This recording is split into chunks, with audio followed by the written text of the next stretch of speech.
Namaskara and Namaskara to all of you, and welcome to our next session on the yogic life. So there is a shloka in Purusha Sukta, Sahasra Shirsa Purushaha Sahasrakshaha Sahasrapat Sabhumim Vishwato Vritva Atyatishtat Tashangulam Purusha Evedam Sarvam Yadbhutam Yacha Bhavyam Utamritatvasya Ishanaha Yadannenadi Rohati.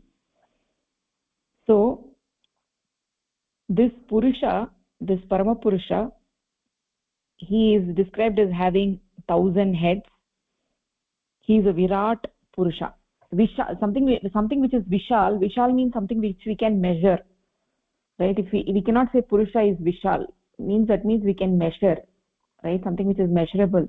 Like for instance, Himalayan mountains, right? We can say it is Vishal, but we cannot say it's Virat because we can easily measure it. In the sense, even though it might be difficult, not easily, but we can definitely measure it.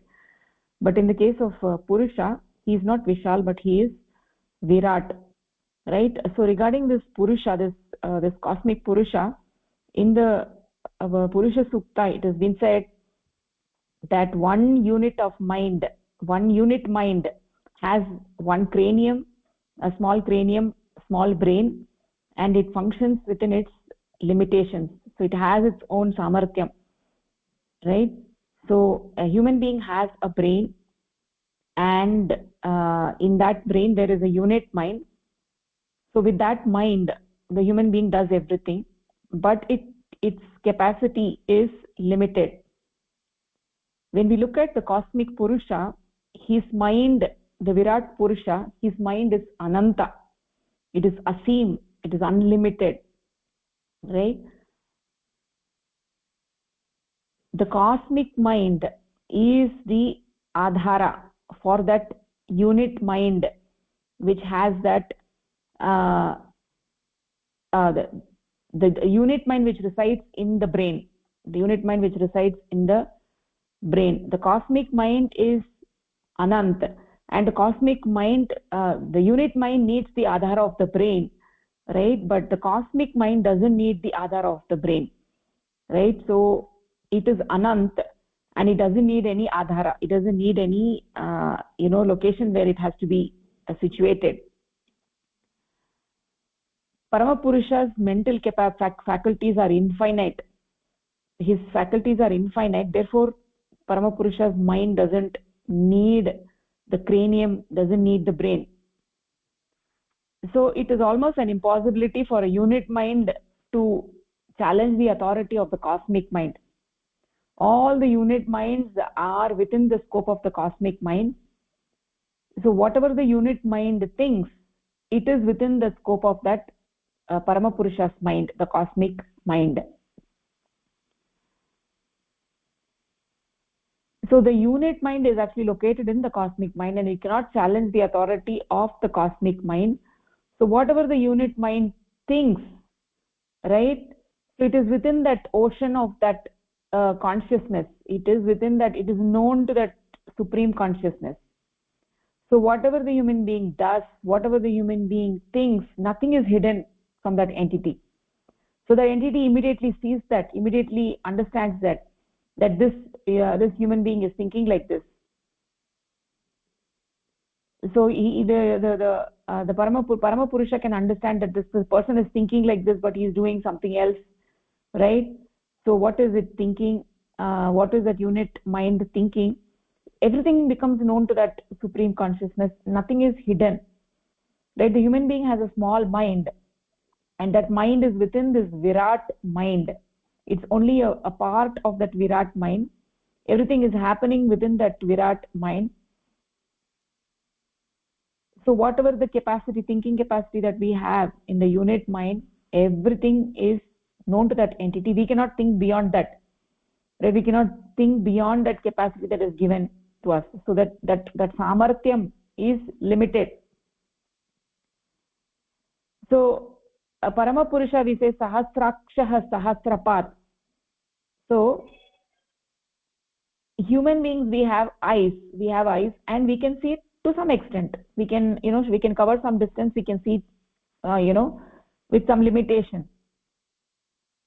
But Paramapurusha's eyes, right, it can look at everything. It can look at this entire Vishwa Brahmand. Our eyes can only see very short distance. We cannot see beyond that. I cannot see what is happening in Delhi or what is happening in Bombay or what is happening in America. I can't see it. But Paramapurusha can see everything that is happening within the Vishwa Brahmand, and nothing is unseen to that supreme entity. It can see everything. So whatever you are seeing is within its scope. So outside it, we cannot think anything, we cannot see anything. So whatever darshan shakti that we have, that is within the darshan shakti of the cosmic Purusha.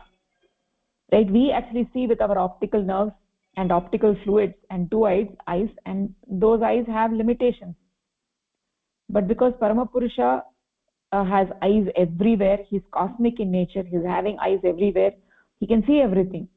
Whatever you see, he sees. Whatever you cannot see, he sees that also. You cannot see the pictures of others' mind, other person's mind. What is there in other person's mind, you cannot see. But he can see that also. He can see the pictures of your mind and also somebody else's mind. Right? So Sahasrapat, he has legs everywhere. Right? We have two small legs in a particular place in a particular time. When I'm in Delhi, I'm in Delhi. I'm not, at the same time, I'm not in Patna. I'm not in America. I'm only in Delhi. But Paramapurusha, his legs are everywhere. If you want to go to Calcutta from Patna, then you will have to leave Patna and go to Calcutta. You cannot remain both in Calcutta and Patna at the same time. But Paramapurusha, he is Sarvavyapi, he is everywhere. His cosmic legs are everywhere. He is present everywhere. If he wants to go to Calcutta from Patna, he does not need to leave Patna. Right? He is there in Calcutta, he is there in Patna, he is there in everywhere. He is there. There is no place where he is not there. Right? So, Sabhumim Vishwato Vritva Atyatishtat Dashangulam. So, this world which is Panchabhutatmik, right? So, in this world, everything is made from Paramapurusha. So, Paramapurusha has himself assumed this form of this universe. He is surrounded everywhere. In this universe, besides the Pancha Tattva, there is nothing else. Just 1 second, Modaya.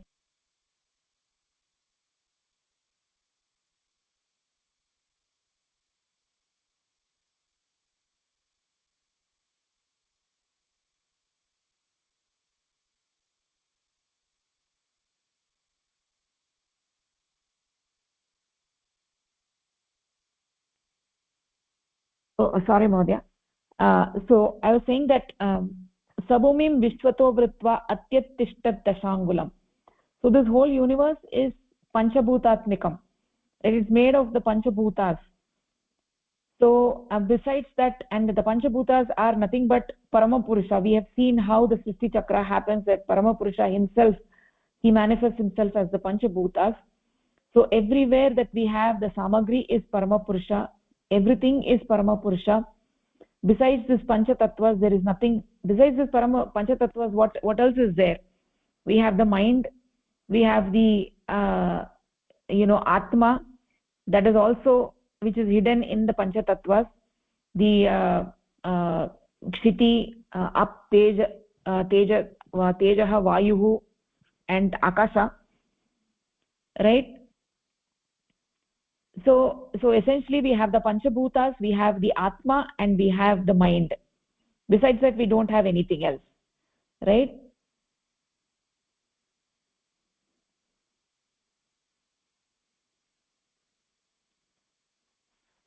So, Atyatishtat Dashangulam, that is, he sees everything, he covers everything, he's all pervading. This whole universe is in his mind. And not only this universe, this Panchabhutatmikam universe, but even the subtler worlds above the Panchabhutatmika world is also his object. That is, he is the ultimate subject, and everything is the Vishaya for him.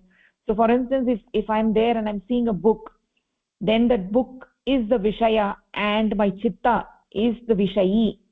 Right? The Chitta is the subject and the book is the object. and then the chitta is the object, and my aham tattva is the subject. If I go one layer further, then my mahat tattva is the subject, and the aham tattva is the object. And if I go one layer further, then the jivatma is the subject and the mahat tattva is the object. So ultimately, when we go beyond that, it is Paramapurusha who is the ultimate subject, right? He is the subject, he is looking at everything, everything else is his object, right? So this Panchabhutatmikam world, this Sukshma Jagat, everything is this Vishaya for Paramapurusha, right? So man controls the unit, he controls, we have the he controls this, his expressions, this unit quinqui-elemental expressions from, and also subtler expressions from a higher point, from the Sahasrara Chakra. He controls everything from the Sahasrara Chakra, right? So the human being covers everything from the Sahasrara Chakra.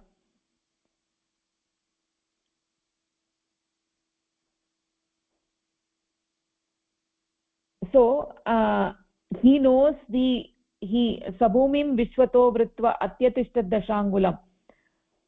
So this, what do you mean by purusha? Purusha means pure shete yaha saha purushaha. Who is a purusha? One who is pure, one who is residing in the pura, he is the purusha. So what is this pura? Deha pura. That is, deha is a nagari, deha is a city in which this Paramapurusha is sleeping, right? He is residing in this deha. He is a swami of this deha.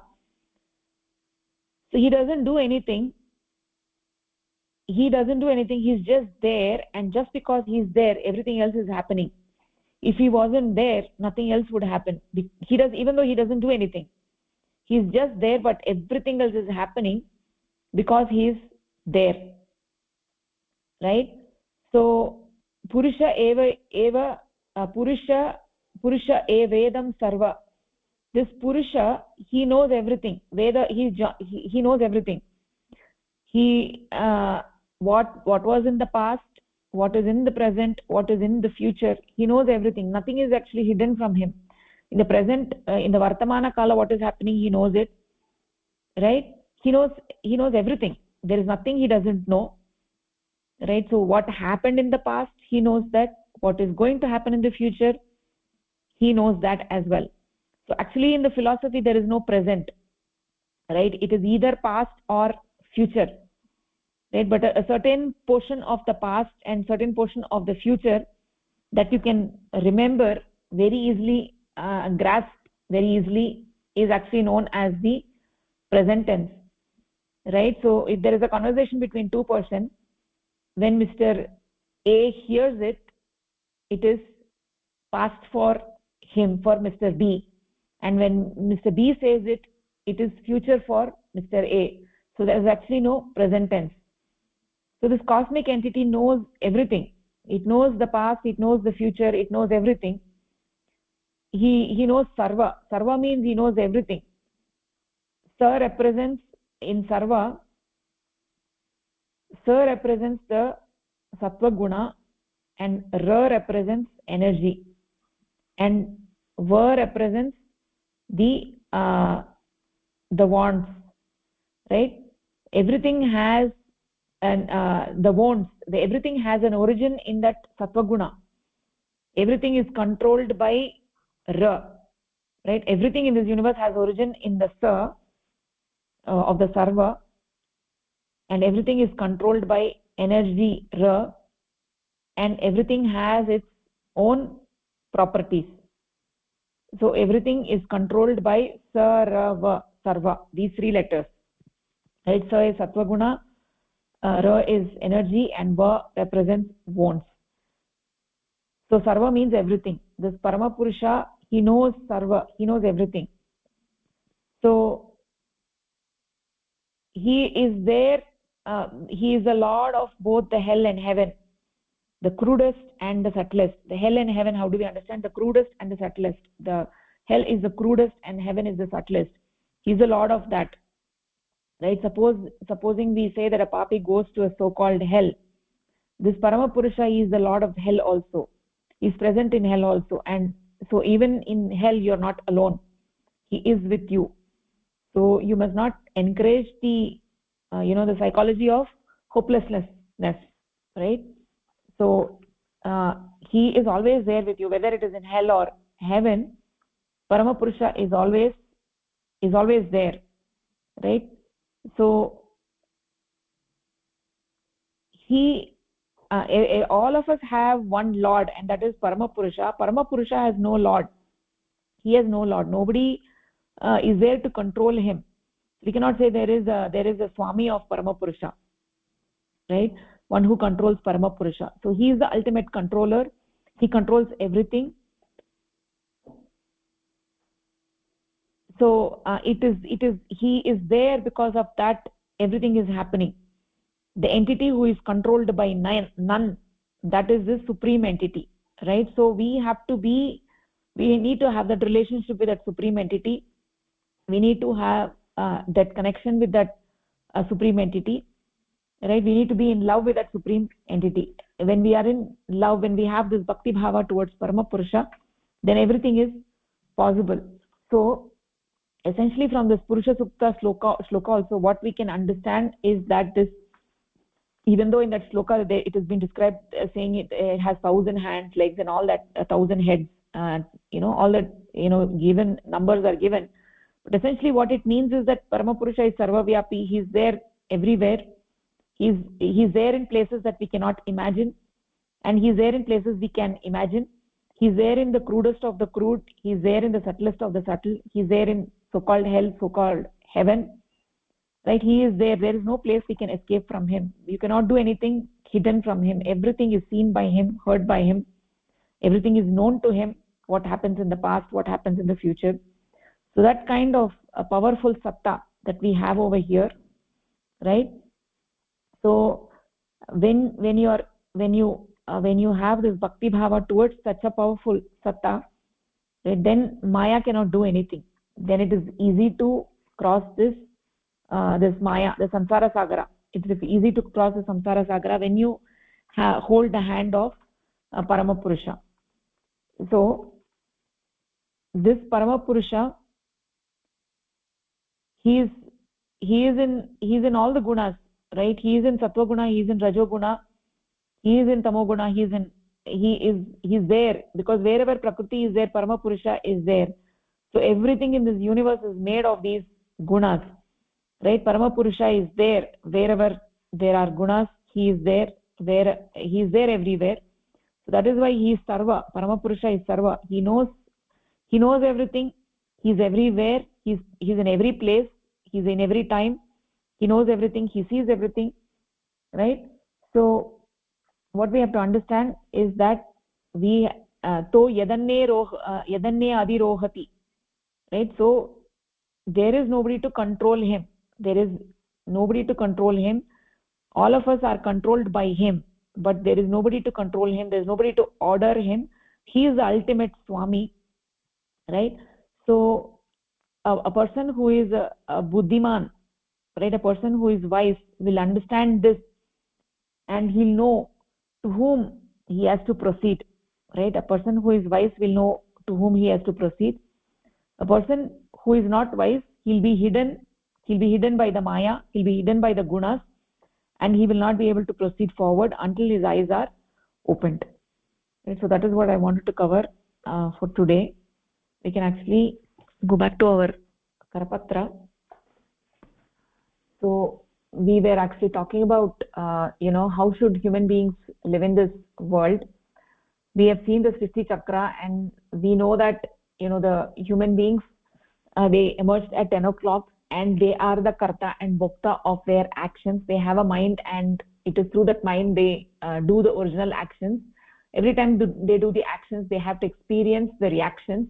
The karma pala cannot be evaded even by doing the pujas and graha shanti or whatever.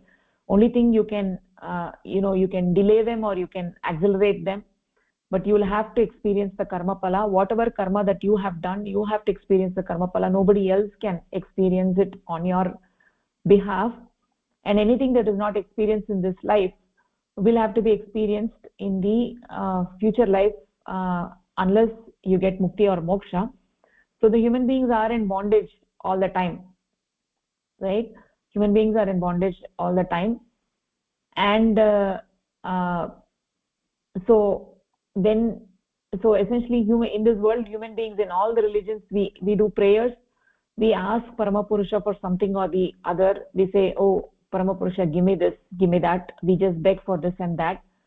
But the thing is that a person who is not knowing, who is not aware, he will ask for these things because he thinks Paramapurusha doesn't know. He doesn't know what he wants and he's asking for it. But the matter of the fact is that Paramapurusha knows everything. He knows what you want, and he knows what is best for you. So there is no need for asking Paramapurusha or blaming Paramapurusha that you've been partial to somebody else and you have not given me this. So whatever you are experiencing is because of your karma palas, and Paramapurusha is not to be blamed for that, right? So whatever you do, you have to experience that, and just blaming God for his partiality is not going to save you from save one from bearing the consequences.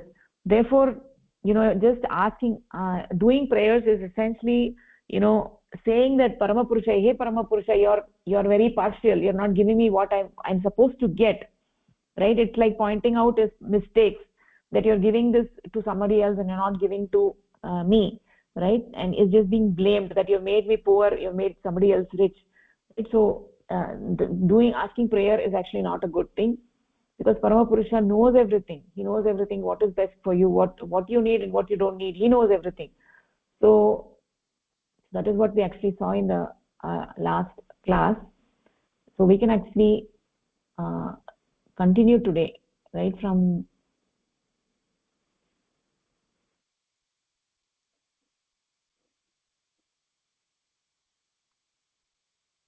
okay, so from page 6, a hand plunged in. I'm going to share my screen.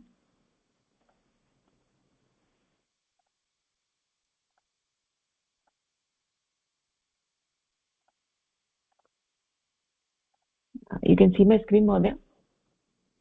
Not yet. Yeah, I can see it now. Yeah, a hand plunged in fire. Yeah, a hand plunged in fire will surely get burnt. No amount of praying is going to save it. For God's granting such a prayer would mean either removing the burning property of fire or changing the very composition of the hand so that it is not affected by fire and does not get burnt. This is not possible. In God's creation, there is no flaw, only because all things, small or big, follow their own nature, dharma. Otherwise, there would have been disorder at every step. Prayers which only serve as a reminder to God of his partiality cannot induce him to change the laws of his creation. Anyone who hopes to make God change his laws through prayer only displays utter ignorance. So in this, in this paragraph, we are just trying to point out that everything, in God's creation is perfect, and everything, has, is according to a physical law, or the, law of God's creation. And he cannot change this law, which is in some sense the svabhava, or the own nature of each of the creation. And he shows an example that, if someone prays, puts their hand in the fire and prays to God that the fire shall not, burn his hand. It's not possible, because in order to make that happen, you have to change the property of something that God's created, which does not have any flaw. And so that's not possible for God to grant something which goes against his own creations, dharma or law. And so it's just saying anyone that when you are praying, you can't really pray for God to change the nature of things. So if they think that now with that God can change the nature of what reality is, then they're just being ignorant. Is what this one says. It just reiterates that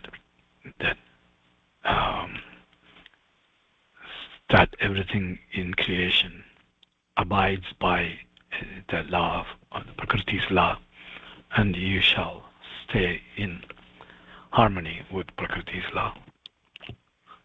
Yes, Mahodaya, nicely said.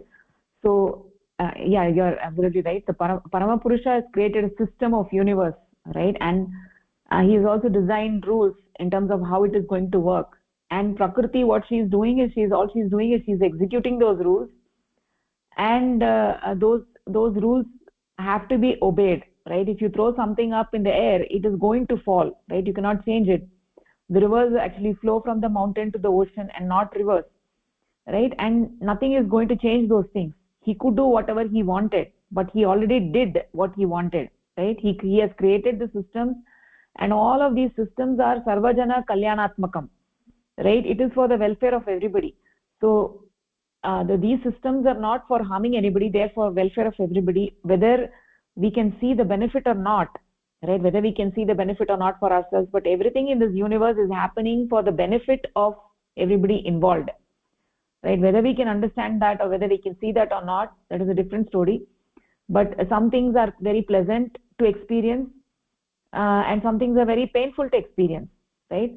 But ultimately this universe and everything that is happening within this universe is for the benefit of everybody in this universe, right? Everyone is getting benefited by this, so there is no shortage, right? So when human beings, when we do the prayer, we not understanding this. Out of ignorance we do the prayer, we ask for this and that, right? So if somebody falls in the fire, then they will get burnt. No amount of prayer is going to be able to change that, right?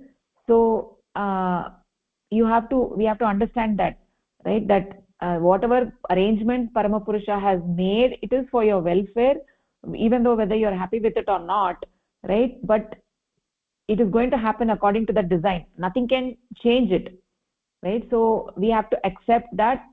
And when we say bhakti, we mean it is full faith, right? Whatever he has designed, we understand that when we have full faith in him, we understand that he knows everything.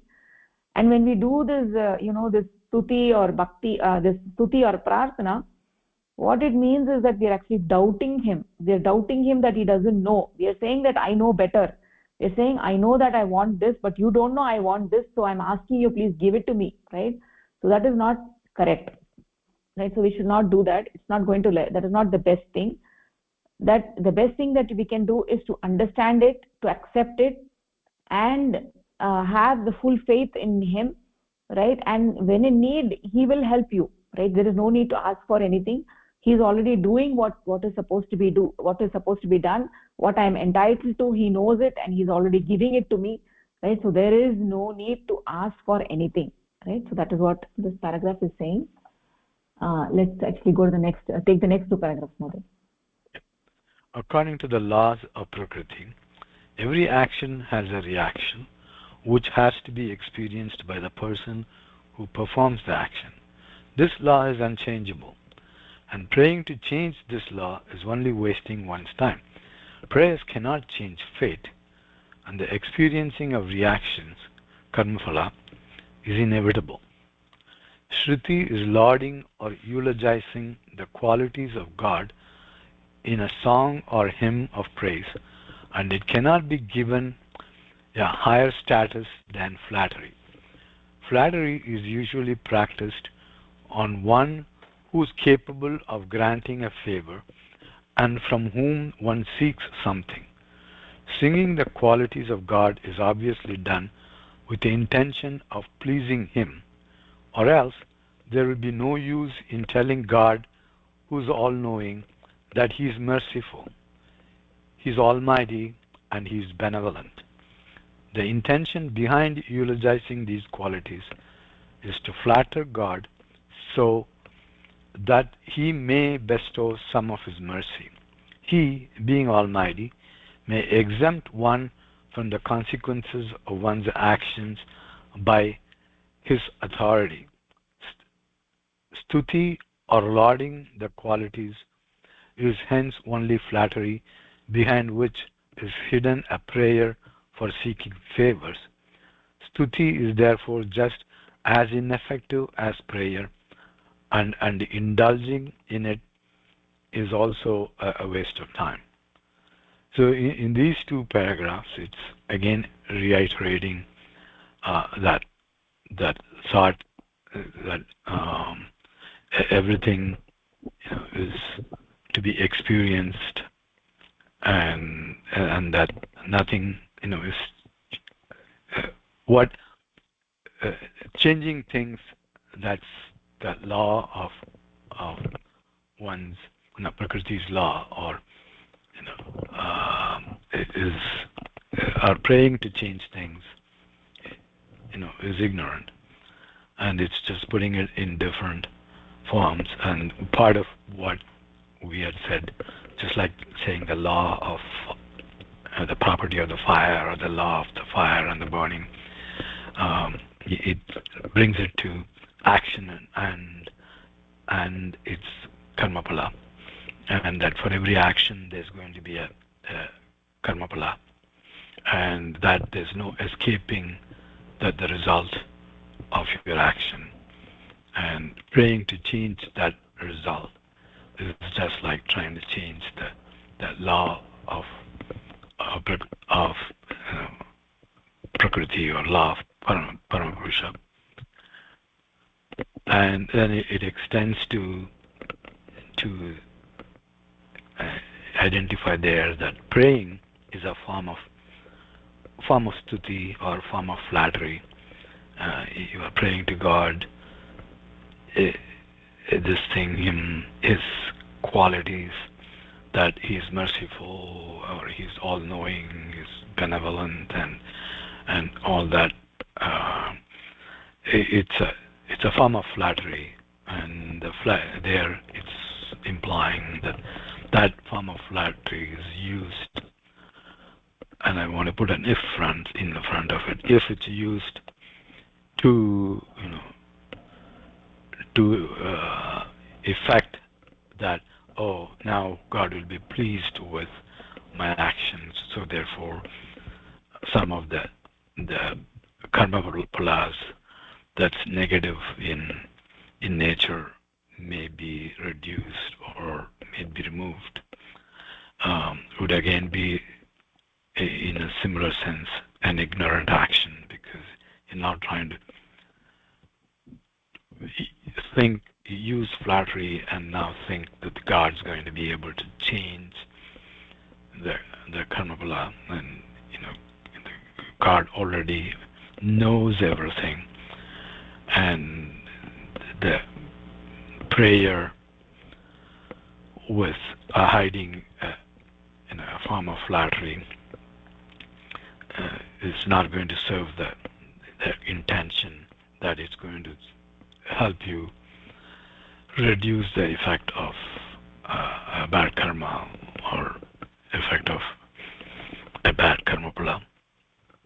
And so it's reducing it to just, prayer is ineffective and a waste of time if it's being used as a flattery to get indirectly or, hidden, with a hope that it's going to help, make God more merciful, or change that law of consequences. Yes, Maury, nicely said. Yeah. See, ultimately, what is the goal of life is to have a deep and abiding love for Paramapurusha, right? So all that we care is that Paramapurusha be pleased, right? So what ultimately happens to me is of no concern. That is what is the ultimate goal. And he is taking care of everything, right? So particularly, like, even for every ordinary human being, Paramapurusha is there, he protects. And particularly for bhaktas who are dedicated for Paramapurusha, it is this Paramapurusha's duty to take care of everybody, including the bhaktas. And particularly the bhaktas, where bhaktas are calling Paramapurusha, he just runs towards them. So for bhaktas, for sadhakas, but Paramapurusha takes extra care for the sadhakas. He makes sure they have everything, right? Because a bhakta is somebody who is not caring about himself, right? He's caring about Paramapurusha, and he's caring about Paramapurusha's wish, right? So from that perspective also, they can think that he's taking care of everything and I don't have to worry about anything, right? So when I actually worry, then I'm actually thinking about myself, right? My ultimately my concern is that I should please Paramapurusha, and by doing so, my existence, my mind gets elevated, and my faith and trust and love in Paramapurusha is getting so strong that that person becomes nirbhay, right? He becomes fearless, right? So one of the first few things a person experiences when they start doing sadhana for some time is that they start becoming fearless. They are not afraid of anything. The things that person was afraid before, right? Whether it is a fear of dog or heights or whatever it may be, all those kinds of different fears slowly vanish, and one person is really surprised. A sadhaka is surprised that how come all these change. That is the power of doing sadhana.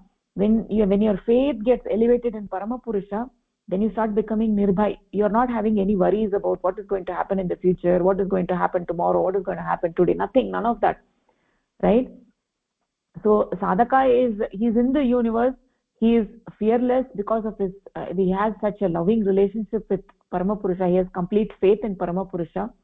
He doesn't have to worry about anything, right? He doesn't need to know what is going to happen tomorrow. He just knows that whatever will happen will be best, right? Whatever happens tomorrow is what Paramapurusha wants, and that will be the best.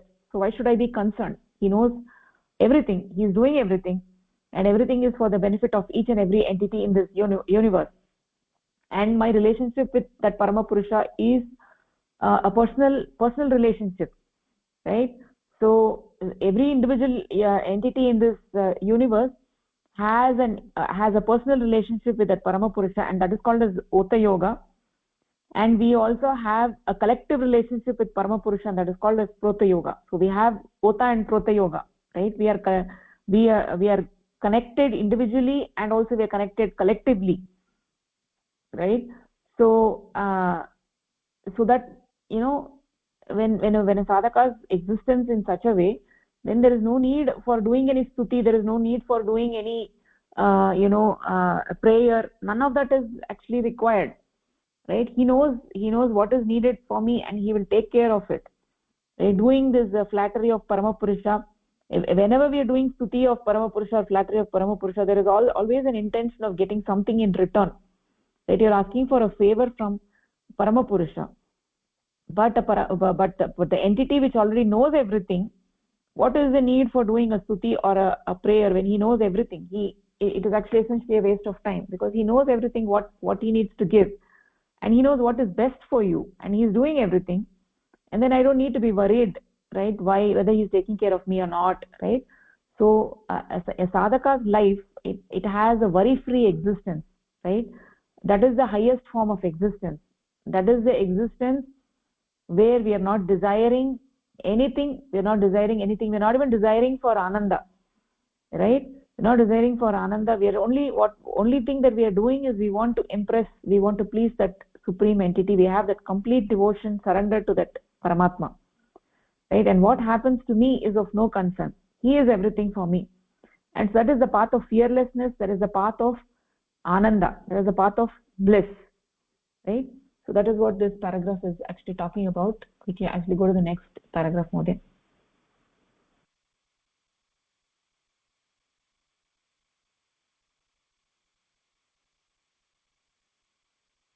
Mode, are you there? Can you go to the next paragraph? I'm sorry, I was reading with my mute. No worries. Muted. Okay. Prayer and stuti serve no purpose and indulging in them is only wasting time, since obvious begging and flattery is not likely to achieve anything. Bhakti or devotion, however, is not like this. Let us see what bhakti is. Bhakti is a Sanskrit word derived bhaj plus tin, which means to call with devotion. It is not stuti or flattery. It is different from prayer also. It is only to call God with devotion. The utility of this calling has to be seen. The unit consciousness, which follows the purpose of creation laid down by the qualified supreme entity, by making an effort to return to the omnipresent cosmic consciousness, or those who desire emancipation, have to take recourse to bhakti. The only path that leads to cosmic consciousness is to devote oneself to Him completely by calling Him. So in this, it's trying to then, this paragraph is trying to further direct or guide the human being how to behave. Is saying, the prayer and stuti doesn't serve any purpose, because it's begging or flattery, and neither of them is going to have any effect, because it's not going to change the reaction to an action that's been performed. But bhakti is bringing in the concept of bhakti and saying bhakti or devotion is, and it's trying to define what bhakti is, what one should do, how one should behave with the devotee or the one with bhakti. So here that the bhakti is expressed towards the Paramapurusha, and here it's called this qualified supreme entity, which is the Paramapurusha. And the whole idea of this bhakti is that you are calling Paramapurusha with devotion, and the utility of the calling is ultimately to be, to attain emancipation, or to be part of Paramapurusha, for the unit consciousness to go back to the cosmic consciousness, and in that, so one does not, it says you have to call God with devotion, and calling God with devotion is a way of devoting oneself completely to Paramapurusha by calling Him, and not as a stuti or a flattery, but just, it's a form of expressing the devotion to Paramapurusha. So it's just qualifying if you're praying for something other than just getting back to, being one with Paramapurusha. All such praying is not going to have an effect. It's a waste of time. So don't pray for changing the reaction or changing what's going to happen, but pray or call Him. Pray to become a part of Paramapurusha, to be one with Him. Yes, Maureen, nicely said. Yeah, this is a very deep point. Nicely said. So ultimately, when you see all these paragraphs, they're essentially saying that every human being has a relationship with Paramapurusha. Some people may say they don't believe in God, right? But actually, the teaching of yoga is that there is nobody in this world who is an astika, right? Everybody is astika, right? They may say they don't believe in God because they may dislike the things that they've heard from their family, or from their friends, or from their relations, about all the dogmatic ways, right? So which actually essentially creates only fear. Or some people may have heard that God is sitting up there in the heaven, in all different kinds of stories that they may have heard. And more somebody is educated, more likely they're not going to buy these stories that they have heard from their childhood. So they may say they are nastikas, but actually speaking, nobody is nastika, right? So ultimately something happens in life, either in this life or the next one, that people come to realize that there is a force in this universe that is greater than me, right?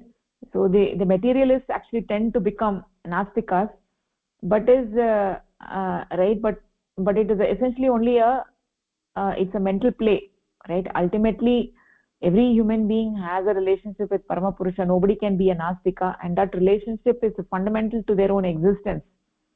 So where they came from, where they are going, right?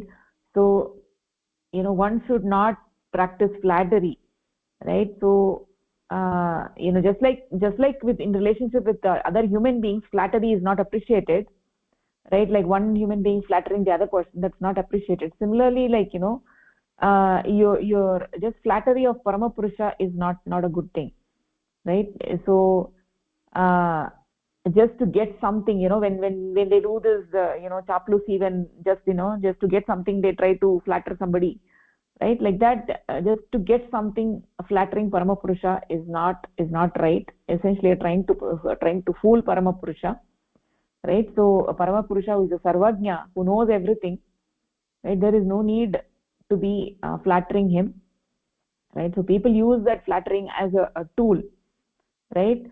A lot of people in this world use that, but ultimately the stuti, just like prayer, stuti is also a very similar thing, right? The all-knowing, almighty Paramapurusha, he is a sarva kalyanatmaka gunas, right? He knows everything. He is a sarvajana kalyanakari, right? So there is no need to flatter Paramapurusha to get something. He is already giving what he needs to give. So what sort of relationship that we should have with him is, we should have a relationship of love with him, and that love is two-sided. It's not one-sided, it's two-sided love. You love Paramapurusha and Paramapurusha loves you even more, right? So as much as you are eager to merge with him, he is even more eager to merge with you, right? So there is no need for any prayer or stuti, right? So ultimately what we need to do, as Mahodaya was saying, we need to merge with Paramapurusha. That is the only goal of life, and the goal of life is not the bhoga, right? The goal of life is not bhoga of this universe, right? We are doing the flattery of Paramapurusha to get the bhoga of this universe, right? So when you're getting more and more bhoga of the universe, you're actually making your mind even more crude, right? Ultimately this universe is a classroom and Paramapurusha is the teacher, and everything is going as per his wish, is going as per his design, right? So there is no need to modify anything or change anything. Okay, so Mahodaya, do you want to take the next one? Yeah. Okay, sorry. Yeah. Okay, thank you. The quality or nature of the human mind is such that it becomes like the idea or entity to which it is devoted. For instance, if one starts thinking oneself to be mad, one actually becomes mad, as one's mind is largely given over to that idea.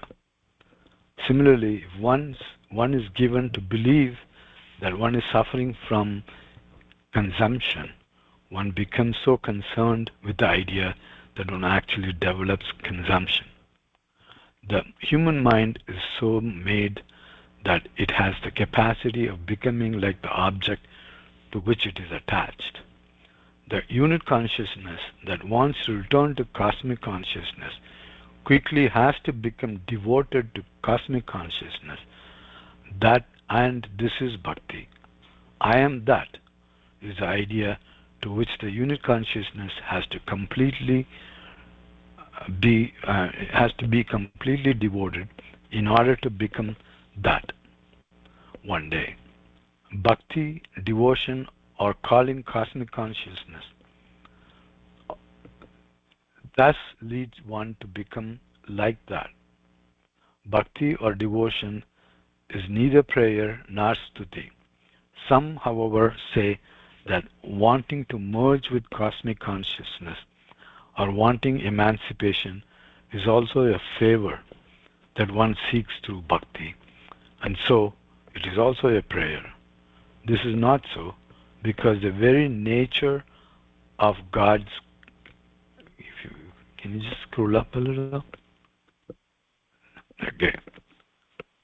The very, okay.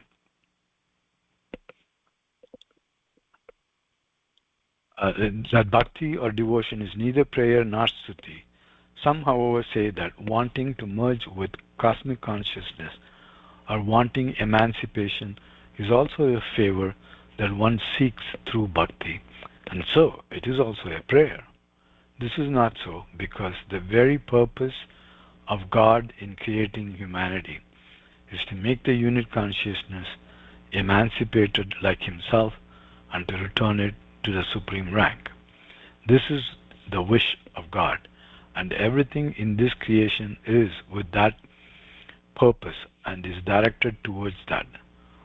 One who makes an effort through bhakti to achieve the purpose for which one was brought into being, or for fulfilling the wish of God, does not pray for any favor.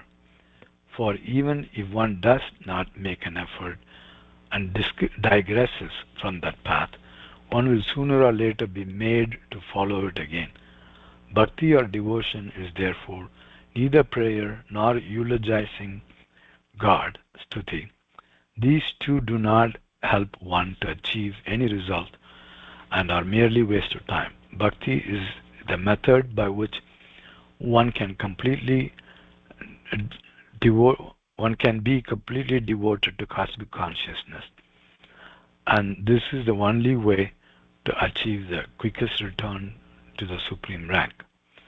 So in this, again, is the paragraph is trying to highlight the path to how the unit consciousness can merge with the cosmic consciousness.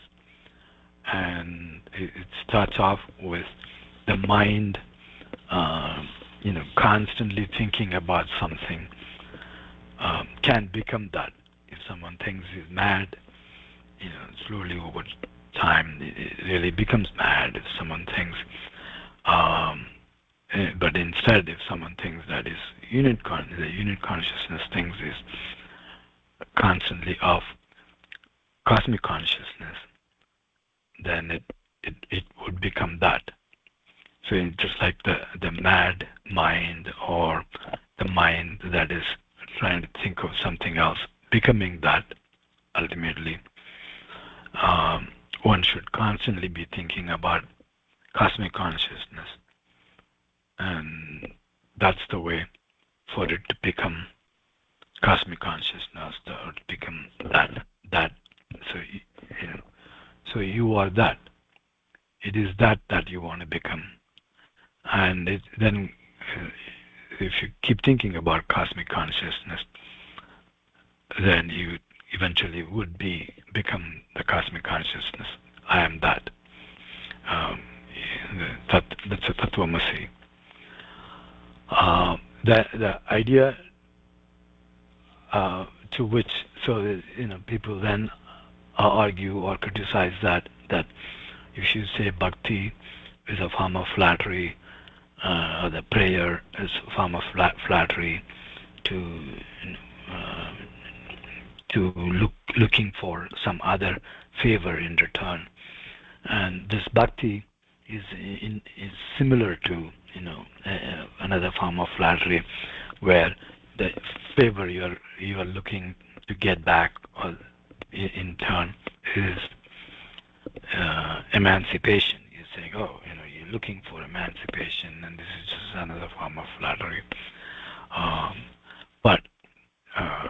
And this paragraph makes the distinction that kind of devotion or bhakti is not same as the stuti or a flattery for some other benefit one is looking for some other this thing one is looking for, This one here, you're not really looking for that emancipation. That it is the whole purpose of human life. It is the whole purpose of creating that human is to eventually join back with the Supreme Being, and a constant mind focused on that Supreme Being through bhakti or devotion would enable one to become that, and that would enable one to achieve the whole purpose of the human creation, because this is not the same as praying for something. It's just you're constantly thinking about it with that devotion or bhakti, and then you become that. And there's a distinction, because this is the true nature and the true purpose of the human creation, and so therefore this is different from the form of flattery, of prayer. And this is not a prayer. Even if you're saying you're praying for the supreme entity to be the supreme entity, it's just that's the purpose of why the humans were created, and you'll be fulfilling that. You'll be fulfilling that God's wish, and it's very different from praying for any other material or other benefits. Yes, Maury. Yes, Maury. Nicely said. Yeah. So essentially, what is bhakti? Bhakti means not wanting to get anything in return. That is what is bhakti, right? In contrast with prarthana and stuti. So bhakti is a pure love for the supreme entity, and we may have talked in the past. There are 5 stages of bhakti, right? 5 types of bhakti: tamasiki bhakti, rajasiki bhakti, satviki bhakti, raganuga bhakti, and ragatmika bhakti. The first 3 are really not bhakti. They are essentially for asking for things in return, right? In tamasiki bhakti, you are praying to Paramapurusha to kill one's enemies, which people do, right? That is tamasiki bhakti. Essentially harm one's enemies or kill one's enemies, right? So they are praying to destroy their enemies. That is the tamasiki bhakti. Rajasiki bhakti is praying to God for all kinds of material things, right? That my daughter should get married, my son should get married, I should get a better position in the company, I should get better salary. All of these different kind of material things, I should get success in this and that, right? Get name, fame. All of that is the Rajasiki bhakti, right? And the third one is the Satviki bhakti, right? So in which, if a person's health is not good and they're experiencing tremendous difficulty, right? So in this world, and it happens more frequently in old age, right? So they start feeling that they are no longer able to enjoy the bhoga of this world, right? Their digestion is poor, they can't eat the food that they used to like before, right? So then they are not able to do those things that they were able to do before, so they pray to God for liberation from the world. They pray to God, say, oh Paramapurusha, give me mukti, right? They pray to God for mukti. But if you look at all these 3 types of bhakti, these are really not bhakti at all. They are only selfishness, right? They're wanting something in return, right? So they are thinking that there is a powerful entity from whom they can get something in return, right? So these people acknowledge that there is an entity called God. They're not like the Nastikas. They're better than the Nastikas. They acknowledge there is some entity called as God, but they want something from that entity, right? So that is what the first 3 things. Then the next category is the Kevala Bhakti. Kevala Bhakti is 2 types: Raganuga Bhakti and Ragatmika Bhakti. Raganuga Bhakti. In Raganuga Bhakti, they say, hey Param Purush, I love you because by loving you I get ananda, right? Raganuga Bhakti is also high thing. right? It's like you're not asking Paramapurusha for any material things. Unlike the first three categories, you're not asking for something, like kill the enemies or get some material things, or get freedom from the sufferings of this world. You're not asking for any of those things, right? Raganuga bhakti is quite a high elevated thing. You're not asking anything in return, but the reason why you're loving Paramapurusha is because you're getting bliss, right? It's a very subtle thing. It's a very high thing. You're not asking anything in return, but the reason you're loving Paramapurusha, by doing that bhakti, you're getting bliss. It is Raganuga bhakti, right? But by loving, I'm loving Paramapurusha because I'm getting Ananda. So that is the Raganuga bhakti.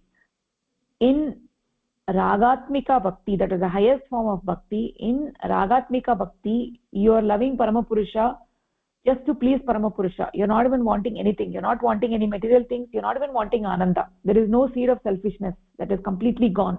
That individual ahankara, everything is gone.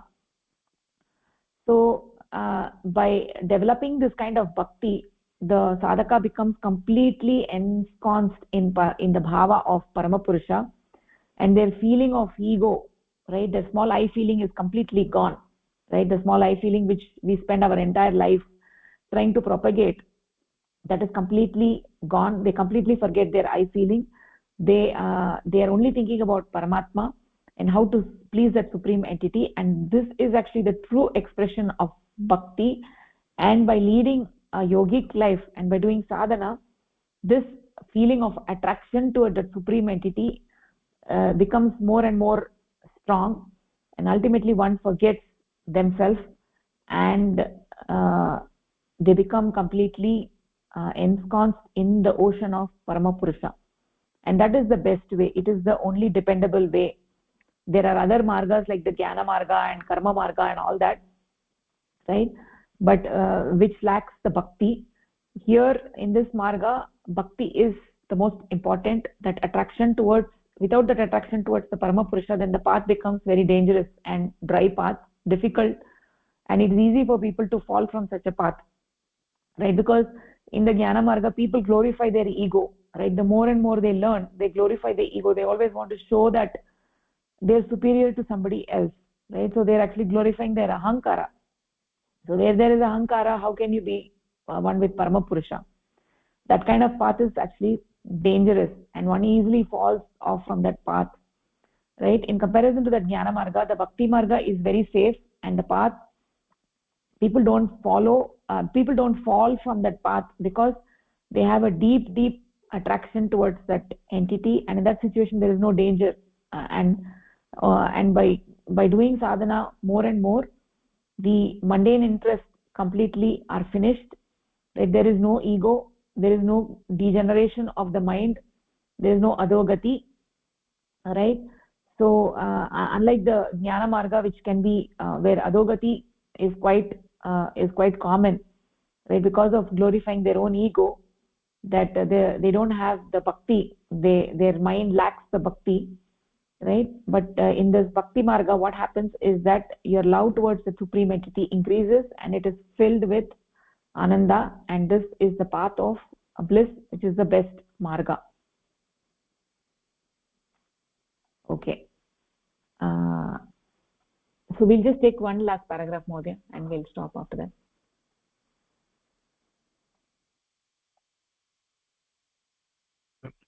The consequences of actions, karmaphala, has to be borne. There is no way to escape them. Even prayer and lauding the qualities of God is of no help. What then is the way out?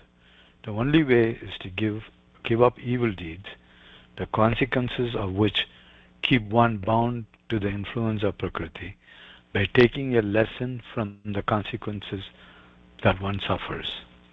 For instance, if a hand is plunged in fire, it is bound to get burnt.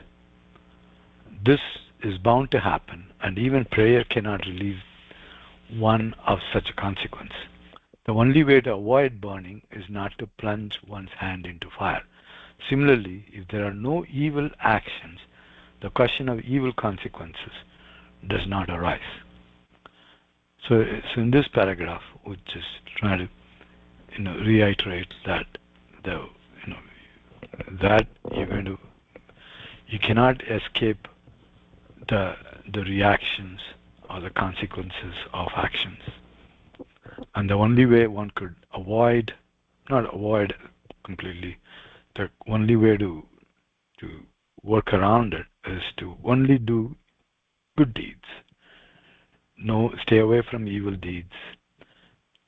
Then no need to pray to God for help. If you only do good deeds, you won't have any evil deeds, so there will not be any bad reactions or consequences to evil deeds. It's just like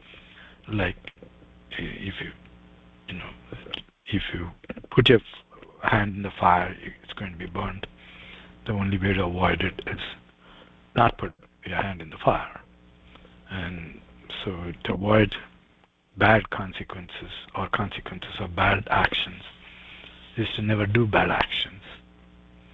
And so if you don't want any evil consequences, don't do any evil actions, is what this is trying to reiterate as to how yes, Mode.